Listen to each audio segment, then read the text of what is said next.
No. All right. Well, now they're live too. So we are live. We are live. Oh, come on, man. It's just a microcosm of Emerson's Instagram right now. You can just put it on me. I'll introduce the show. We're live. We're on the slate. Yep. There's Emerson Lazio. There I am. It's getting molested by two dogs. It's a tongue punch, buddy.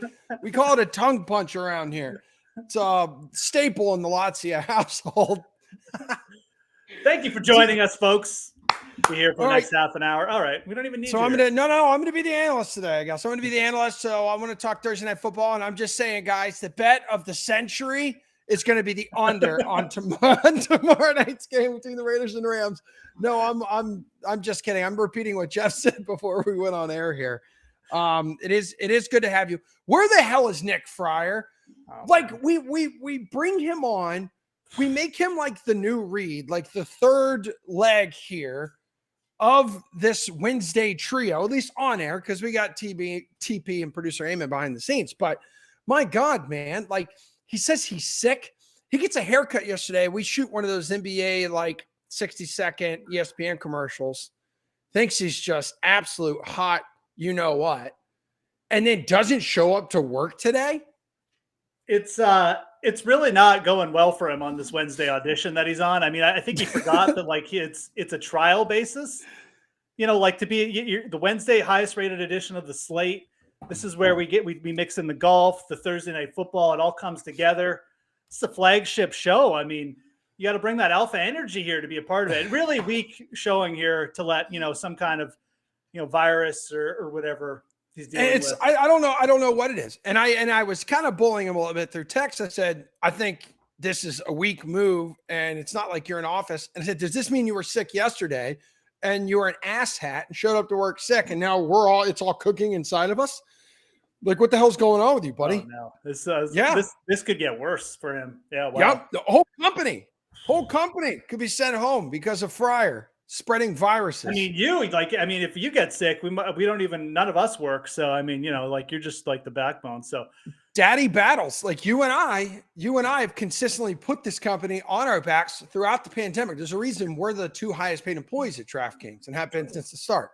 Anywho, speaking of money, let's make some people some money. Let's talk about some of the best bets here and look ahead to, we'll start Thursday Night Football. We can get through a bunch of other sportsbook stuff, and then maybe we get to the match. Who knows? Because that's on Saturday. What is going on? Can you hear that? Yeah. Can you hear that? I don't know what's happening. Fryer's swatted it. He called the SWAT team. It's Fryer in the ambulance. Dude, what a coward. Anywho, oh man, I got to retweet the tweet. All right, I'm all over the place. So tomorrow night, here we go. It's the start of week 14. You did say how much you love betting the under, which is currently 44.5 is the total right now, the DK Sportsbook. Why did you describe this as the bet of the century? Yeah, I mean, hyperbole a little bit. It's not a bet of the century. It's a very good spot. I like the under here. I don't understand how this number is this high.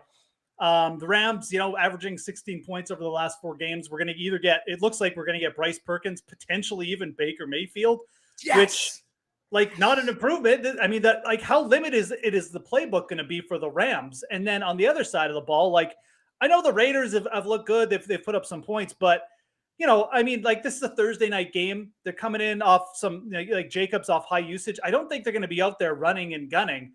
Like, if the Raiders get the lead here, I think they're just going to run the ball and just try and get get home with a lead. And I don't think they're going to have to do much to do that against the Rams. So I just see this as a complete, kind of deflate the ball scenario for both teams, try and make this close and ugly in a short game.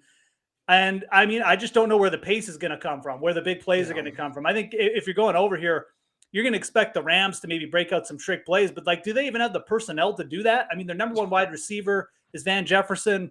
You got Cam Akers in the backfield. Like I said, how many plays is Baker Mayfield going to be capable of running on Thursday night? There's a lot of questions. And like I said, the Raiders get up. I don't think Derek Carr is going to be dropping back too many times. So yeah, I just don't know where the points are coming from here. I think 40. I'm surprised to see this at 44.5. I thought 41 was going to be the number here. So yeah, I mean, are you surprised? Like, the total is higher than, let's say, games like the Ravens and Steelers and Bucks and 49ers, which are freaking 37 for crying out loud. I mean, a little bit. I mean, you get where where obviously we got to give the Raiders offense some credit, but again, when teams get up in these scenarios against bad teams, they don't keep passing. They don't go to hurry up offenses. The Raiders have Josh Jacobs. They're just going to run him 25 times, and maybe Jacobs, breaks one or something and really smashes this game open. But even if the Raiders get to 30 points, you're still relying on the Rams for you're going to probably need more than 10 from them. So, again, this is not what you call a small game total. It's kind of just that medium area. And you got the Jags and Titans at 41. You got the Chiefs and Broncos with a smaller number. I'm not sure why this number is bigger necessarily. So, you know what, man? And I'm thinking even more here about the Rams. So you mentioned the quarterback situation, the injury, especially with their top 2 wide receivers. Offensive line's a mess. Their defense is just completely banged up right now too, Jeff, because Aaron Donald's ailing. And you're playing a non-divisional game on a short week. And let's not forget, it's a pro Las Vegas crowd too in LA. Yeah, it's not a good scene. I mean, I definitely don't think the Rams are going to win 6 in a row. 6 in a row for crying out loud. And the Raiders right now are wait a minute, we can make this kind of last minute playoff push. My only concern is Josh Jacobs. They've ran the hell out of him the past 3 weeks, dude. Yeah. And that's kind of why I think the Raiders aren't going to be looking here. They're going to want to play just a tight fast game too. Like they want this game over with. I mean, they don't want to expend much energy here against the Rams. Yeah, they want to win the game. They have to, but I mean, they're going to be looking to just make a couple plays and just sit on them. So sit on a lead, hopefully. Now the Raiders capable of that, I don't know, but if the Raiders suddenly stumble, it's not like the Rams are going to all of a sudden jump out with like a couple of quick touchdowns. It's going to be more of I really think if the Rams keep this close, it's more their defense kind of stepping up. They still have a really good rush defense, and I know a bunch of guys are banged up, but it's still a pretty good unit. And it's sixth in the league in terms of rush DVOA, defensive DVOA. So they could hold up Jacobs a bit. And again, I just all things. There's just nothing here that points to me and says, yeah, we're going to get like a shootout here on Thursday night. Yeah. It's just a total game where I think it's going to be kind of ugly, regardless of how it goes. Either the Raiders jump out, the Rams do nothing, and the Raiders maybe like win by 20, but it's still low scoring, or it's a close game. The Raiders stall a bit and eventually get there, but it's like 20-17. Each scenario to me leads towards the under. So, and it is interesting from the Raiders' perspective. Like you said, they're 2 games behind the Jets. The Jets play the Bills. So, I mean, I'm not going to touch the spread here, but at the same time, I'm not overly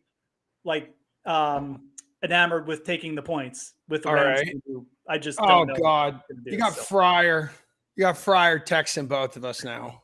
Oh, no. What is this little in the group chat? Little GIF okay. Yeah, look at it. He could sit there and watch the show. But he can't just open his computer or open up Zoom or StreamYard, whatever the hell we're on, and on his phone and join the show. Come defend yourself, you fraud. And also, I wanted to talk to you, Fryer, about Arson Judge signing the deal with the Yankees. Like, you completely ruined the show today with your fake illness. And you know what? I'll say one more thing about him. He's stressed right now. He's stressed. So that's probably why he became sick, because you know what? You know what, Jeb? Right now, he's preparing for a wedding. He's saving for a wedding. He told me he can't pay for Sirius XM radio $20 a month for his car anymore because every little thing counts. So Billy and I, earmuffs, Nick, Billy and I have talked about starting a GoFundMe so he can have Sirius XM in his car here leading up to his wedding. Wow. I will not be that's what you know, nice. I don't know if I am either, but I'm hoping other people will. And it just goes to show how much we care about Nick. Anywho, dude. All right. So you're not touching the spread tomorrow night. Rams have been one of the worst teams to bet on this season. They own a 3-7-2 ATS record. It's this whole season. It's such a weird thing with the Rams. Like last year, I said it a lot. It just felt like this Rams team was like one injury away from just imploding. Like they were a team who were so reliant on like that Kupp, Stafford, and then Aaron Donald on defense, but it just like never really materialized where teams either took advantage of them or they just faltered. And they got that sweet schedule in the playoffs and they won the Super Bowl, but it just felt so weird. And now it feels like everything I thought about them last year is coming true this year. That like, their secondary wasn't as good. Without Aaron Donald in the lineup, that gets exposed.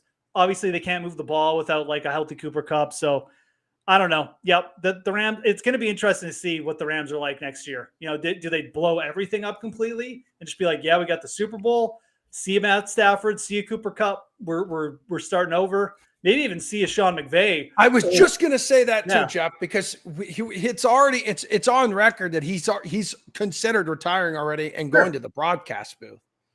I mean, why not? The guy's got a Super Bowl. He went. He's got a supermodel wife. He got paid off. Yeah, sure. I mean, like all these guys do. I mean, they're all they got money set for life. So who knows? The Rams are weird spot for them. I think a lot of what they do will be dependent on McVay's decision. I think if McVay comes back, they'll probably try and reload with Kupp and Stafford again. Those two obviously, still have some prime years left, but yeah, this Rams season, it just feels like, delayed vindication for me. But anyways, a couple other players to watch for. I mean, I don't even I'm not going to get too deep into this game. Like I said, considering I think it's going to be ugly, but a couple things on the Rams side, like Brandon Powell and Van Jefferson, a couple receivers I'd probably look for in this game. Whether it's are you talking props or okay? I didn't know if you're talking props or like both. DFS right now. A little bit of both. Like I think Van Jefferson at 37.5, a player I'd be okay going over on. He averaged 16 yards per reception last year. I got them both highlighted there in the sports book. So those are two receivers who they're really going to be relying on a lot down the stretch. Powell's just a good slot receiver too. So I think if Baker Mayfield comes in, I'd probably be more inclined to go with Powell there. Baker, just with those downfield receivers, has never had any kind of connection. So watch who gets to start. Perkins, it's probably just going to be the Perkins rush show again, and then you can just lay off. But if it's Mayfield, I wouldn't be shocked if Powell had a decent game. And that does translate to DFS. I'll bring up the Thursday nighter here. Yeah, I mean, I'm going to say this too. The Rams showed a little bit of pride against the Seahawks last week, dude. Right? No, for sure. I mean, they led with 3 minutes. They led with 3 minutes to go in the fourth until DK Metcalf scored to go ahead and score with 38 seconds on the clock. That's kind of what I'm saying about the spread in this game. Like, I'm not as bullish on the spread for Vegas, or I'm still not going to touch the Rams because there's just so much uncertainty. But it's still Sean McVay as the coach. Like, coaching in this league goes a long way. I mean, that's why the Steelers are so good at covering in some of these spots where, they got like Mason Rudolph starting, but like Mike Tomlin is just, a kind of a whiz at preparing teams and knows the tendency of other teams. I think McVay's kind of in that category as well. He's a veteran coach. He's been in the league for a few years.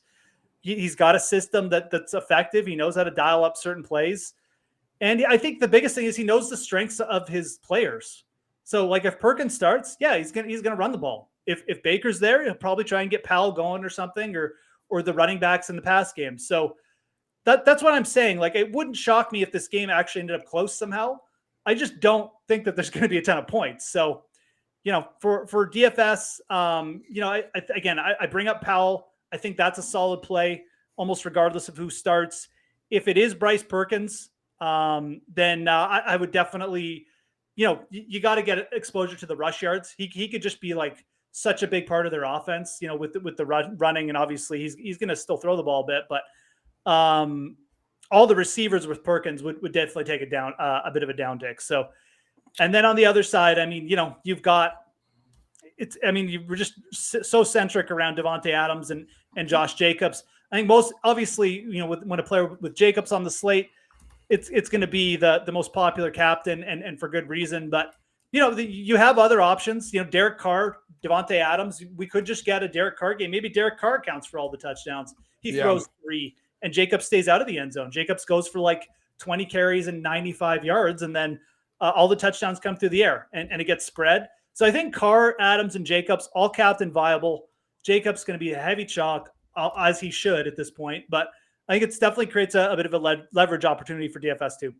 Yeah. So who would you make your lone Ram in your DFS lineup tomorrow night? So is that it? Is it Powell? Is he going to be the only guy? Okay. If it's Perkins starting, then Perkins, I think, has to be in your lineup because those rush yards, he's going to run the ball 10 times. Like, there's no question. He did in last game. That's his best attribute. And you'll get just like a free 4 or 5 points, and then plus whatever he puts up in the pass game, which probably won't be much, but it'll be something. So those 10 points, whatever he gets you, will be super valuable. I think Cam Akers, a pretty solid floor as well. You could get a couple targets. He hasn't been getting the targets, but again, double-digit rushes in 2 of his last 3 games. So Akers probably not a terrible candidate either. And then Powell, I think again, if you're, it's just there's so many variables here, but if it's Perkins, you could go with like a Perkins Powell combo and go a 4-2 stack. Okay. I don't know if Powell on his own has enough upside necessarily. Like you'd almost need him to get in the end zone, I think, to just use Powell. That's why I bring up Akers and Perkins, because those are the 2 most likely to account for a touchdown. And, we still have the Rams projected for like a score here. So one of those guys probably will get in on it. It could be with Perkins with his legs would be huge. And then you'd absolutely need to have him. But again, I don't even know who's starting. So it's all up in the air. Do you think Baker, I've seen this question thrown around a little bit on social media, and I'm interested to know what you think. Do you think Baker can revive his career in LA? So, I mean, it is interesting, right? Yes. It's like if considering what McVay's history is, he obviously got the best out of Matthew Stafford, turned him into a pretty efficient quarterback last year. I think that he deserves some credit for that. He had some really good, he made Jared Goff look really good, and I don't think Jared Goff is as bad as people like make him out to be sometimes. But, you know, at the same time, like he's a quarterback who needed to be in a certain system to be effective, I think. And if Baker Mayfield is ever going to show something, ever going to be an effective starter, I think Sean McVay is probably the one guy that you would look to say, this is who we turn to. So these next few games will be interesting. I'm not expecting much. From what I've seen from Baker Mayfield, there's glimpses, but like every glimpse of like an efficient passer, a guy who's still got a pretty decent arm, can move a little bit, is also just like always mixed in with these like throws that are so off base. There's plays out there where he could make and then they don't. And then there's just like untimely decisions. So I don't know. It's weird. He looked so good coming out of college, and he looked like he might be that like kind of run and gun quarterback, a little bit mobile, maybe like the next Russell Wilson, but it's never really materialized. And people blame the offensive system he was in for a bit, but I don't know. Like I just don't see it there with him anymore. And we're going into, I don't even know what year are we going into with Baker, 5 or 4? Like because I think I think this is his 5th year. I think that's why he's making so much money. Yes. So. So 2018 is what Pike just put in our Slack channel. So yeah, it's going to be a legit. I would like to see him. I mean, I want to see him in the system, but he's going to have limited weapons to work with. So I don't. Yeah, I agree with you. Like on paper, it looks intriguing, especially given some of the offensive weapons, which again, majority of them are all banked up. But I don't know. Will Mayfield actually be a positive for the team? Like, there's no way in hell he's going to set this world on fire here, the league, on fire. I know the Matt Rule system was a bit of a disaster in Carolina. Not a bit of a disaster. It was a disaster in every respect. But like Baker was pretty terrible. Like he had the training camp to go into. So I don't really know how much is going to change. I mean, if Sean McVay can turn Baker Mayfield into like a capable starting quarterback here, win some games, like somebody should be backing up. Like somebody should be like giving him half of the franchise to coach next year. Like that's how good a job it would be. That's how impressive it would be in my eyes. So it's definitely gonna be an interesting experiment, but I'm not expecting too much. Jeff, outside of Thursday Night Football, what's the most intriguing spread on the board right now to you? So here, let's bring up the week. Yeah, let's do it, dude. I mean, there's only one ginormous double-digit spread right now. That's the Cowboys at home over the Texans. And really, I think, let's see, there's like one currently in the DK Sportsbook, 1, 2, just 3 games with the spread of more than a touchdown. Right, because we got the Bills, Jets, and then Eagles favored by 7 now. That line's moved up, open. I'm talking more than a touchdown. And then there's Chiefs Broncos outside of the Dallas Texans game. So everything else is within a touchdown. Chiefs Broncos, another one where you just hammer the under and go from there. Oh yeah, I mean, well, I don't know, man. We talked about it a little bit this morning on the sweat. Like, dude, can the Chiefs put up like 40 by themselves? Probably not, because it's still a decent Broncos defense. It is. They've only allowed more than 23 points once. Like the only team that's scored 30 points on them has been the Raiders, I think. So, another total I'm not really understand. I'm sure all these totals are going to go over now that I'm talking about them. But I like this. I mean, look, I don't know why people are people still questioning the Bengals at this point? Is this still a thing? I guess 6 points. We all saw how Deshaun Watson looked last week. The Bengals are a complete team, folks. The Browns, great. They sacked Joe Burrow to heck a few weeks ago. They made Burrow look silly on I think it was a Thursday night game. Yeah, they've won 4 straight games since that Halloween disaster against the Browns. Yeah, that woke them up. That woke the Bengals up. The Browns woke a monster there. The O-line's playing phenomenal. It's played really good the last 4 weeks. You keep Joe Burrow upright. He's the best in the league at everything. Completion percentage, like yards per attempt. Go look at the stats when he gets 2.5 seconds or more to throw the ball. It's absolutely masterful last week. Yeah. I'm telling you, Joe Burrow knows the record at this point. Everybody on that team knows. The Bengals are they're just gelling. That commercial, like, are you gelling? The Bengals are gelling right now. Wait, when God, that's an old commercial. Was that a Dr. Scholl's commercial? Yeah, the Dr. Scholl's. You gelling? Hell yeah, brother. Hell yeah. The Bengals are gelling. That's what's gelling. I think they're gonna destroy the Browns here. They Which know would be Joe Burrow's first win against the Browns. Yes, exactly. They know that. These are things teams know. And Deshaun Watson, I mean, the Browns got the win last week, but like, no.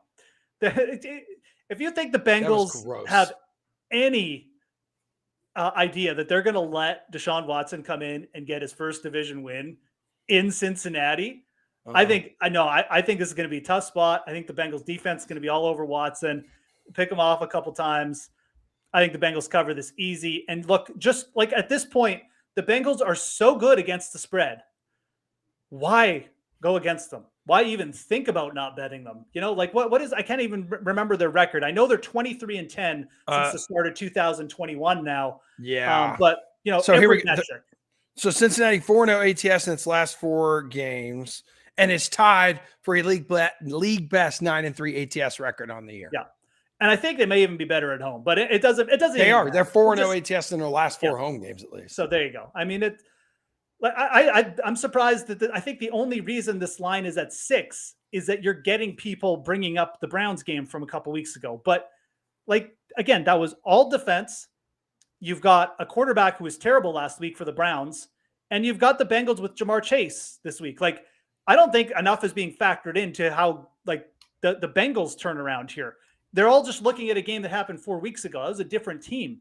This line, I think, should be to 7. I would definitely bet it Bengals under 7.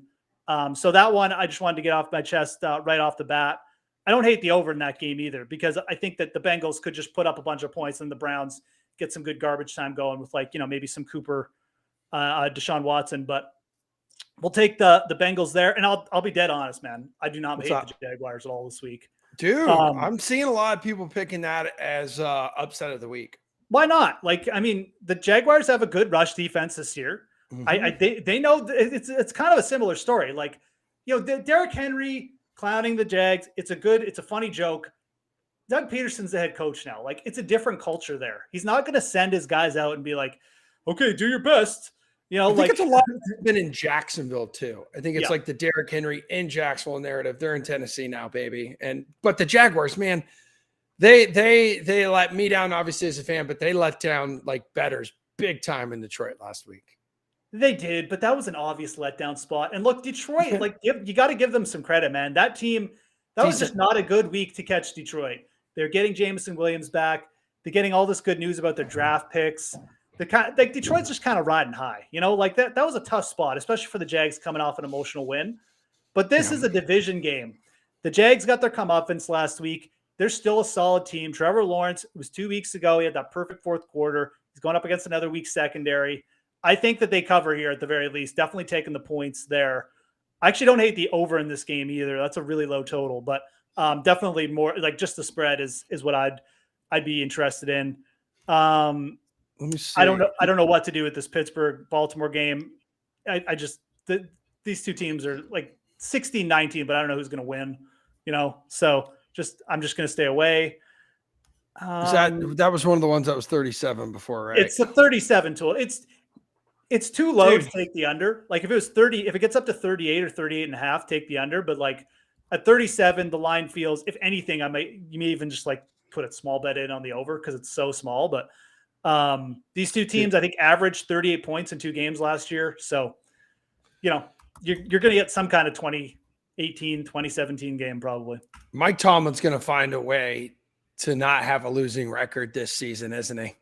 Like he's just going to find a way to keep that streak alive. I mean, it's a pretty good spot. Like, I mean, these teams are really similar. Good rush defenses, secondaries where they give up big plays. But I think that the Steelers are in better shape to take advantage of that with like George Pickens down there. The Ravens really just they have to commit to the run, but that's kind of like, you know, they're playing to the hands of the Steelers here. So I would lean Steelers at 2.5. I mean, it's certainly that's where I would lean. I don't think this is a game you necessarily have to bet, though. Like I said, I just feel this is going to be close. It's going to come down to a couple plays at the end. So there's better spots for me on the slate as a whole, and it's just not really one that I necessarily want to get behind. So because, you know, the one thing is Tyler Huntley is one of the league's best backup quarterbacks. And they're going to run the exact same offense they always do because Tyler Huntley Yep. runs a 4.55 40, and like he's a legit runner out of the backfield. Nothing's going to change. That's why the Ravens. I mean, yeah, like is he Lamar? Is he going to rip off like a 60-yard touchdown, do crazy stuff?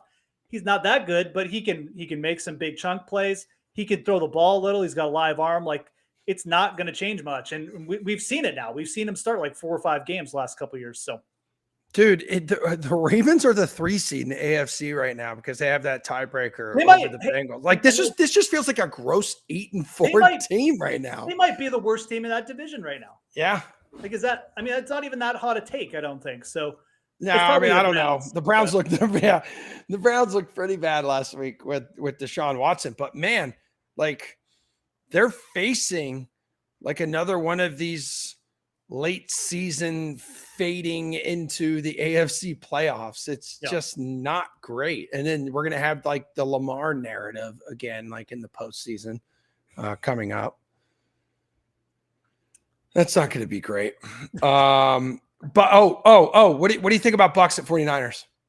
Because like that game by Tom Brady, that was freaking impressive. Dude, I'm telling you, did you see? I mean, it's Colin Cowherd. You know, he throws a bunch of stuff out there from time to time, but like he mentioned, he's like, don't sleep on San Francisco next year for like Tom Brady. Tom Brady's kind of getting sick of everything in Tampa Bay. And then you kind of see when Tom Brady can take control of the offense and call it himself, quick passes. Like that was all Tom Brady on those last 2 drives against the Saints on Monday night. And now you've got Purdy at quarterback for San Francisco, Jeff. What's the move in this game? Bucks at the 49ers. He's back at home, close to home, 425 window. This 49ers defense is built different, though. Like, it's not the Saints. You know, they're not – let's not forget. I mean, Tom Brady needed a game-winning drive to beat the Saints by a point. So, it's not – you know, it was a nice drive, but, like, it's a microcosm. It's one part of the entire game, which was pretty terrible for Tampa Bay up until then. God, we got so many games like this on the schedule this week where it's just like, God, do we really like what do we want to take Purdy to cover? Oh boy. I mean, like 3 points at home versus Tom Brady. I mean, it feels weird, but like, yeah, I'm leaning San Francisco here. This has been the better team all year. I think that they're, you know, when you're looking at this game, everyone's talking about Tom Brady coming in. No one's talking about the 49ers, who have clearly been the better team of late. You know, they're finding ways to win. Yeah, they're going through adversity. They got the third stringer at quarterback, but man, they got some like San Francisco is not devoid of talent. You know, like George Kittle's going to pick people up. Christian McCaffrey's going to pick people up. Bosa on the defensive side is going to pick people up. Like they're going to come out and I think they're going to win this game. So if I think they're going to win this game, I'm going to take them to cover. It feels gross, but I'm not going to get overhyped over one Tom Brady drive of a game where the Saints basically just decided to sit back for one drive and let Tom Brady go and get into the red zone. Like, yeah. So I'm going to take the 49ers here. It feels gross, but I'm going to do it. They're the better team. They're at home. Kyle Shanahan, I put my faith in you for sure. I don't think that's a bad spot to be. Was everyone acting like listen, it was an impressive performance by Purdy. He comes in, he looks like the next coming of Joe Montana. But here's the thing. These teams aren't preparing for like the third string quarterback. So he can come in, catch the defense off guard. They have no idea what kind of guy this is. So now the league's just looking at everything, like the opponents now. And when it comes to, because came up this week when we did overreaction, it's like, you know, San Francisco's still Super Bowl contender with this guy under center. It's like, I don't know, you're going to have to make throws in January that's going to get this team's ass to Arizona. Everyone's going to know what the hell kind of guy he is. Yeah. They're going to know everything about him by then. Yes. And part of that definitely true. I think the other part of it is though, like it's the Kyle Shanahan offense. When you're surrounded by like 4 or 5 guys who just have insane after the catch ability, you've got, a great O-line that, you know, opens up holes. You don't need a quarterback to do that much necessarily. You need a guy who knows how to facilitate, get the ball out quick, and just not screw up. You don't have to do anything spectacular. Look, this is a team that's won with Jimmy G throwing the ball like 16 times, numerous times in big games. So, you know, the 49ers protect the quarterback in ways, and I'm not just saying like on the field, like protect him from getting hit. I'm saying they protect them. They they give them paths to success where they're more of a facilitator in the offense than like kind of the star, where they're rolling out. They got to make plays with their feet to make up for other deficiencies.